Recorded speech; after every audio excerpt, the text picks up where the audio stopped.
Dunyoning eng mashhur sporti futbol. Lekin u qayerdan paydo bo'lganini bilasizmi? Unda videoga like bosib, videoni oxirigacha ko'ring.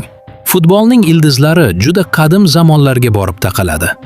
Millatdan avvalgi davrlarda Xitoy, Yunoniston va Rimda to'p bilan o'ynaladigan o'yinlar bo'lgan.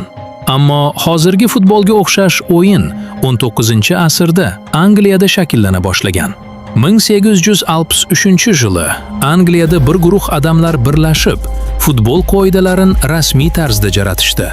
Shu bilan zamonaviy futbolga asos soldi.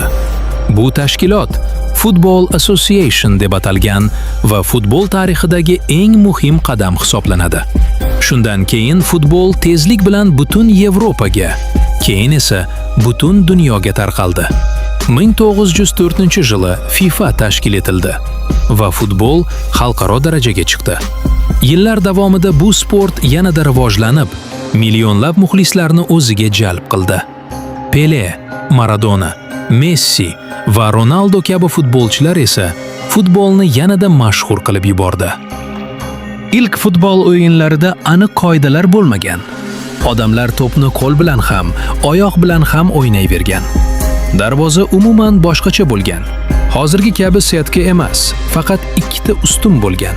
Agarda yana shunday videolar chiqishini xohlasangiz, kanalimga obuna bo'ling va videoga like bosing.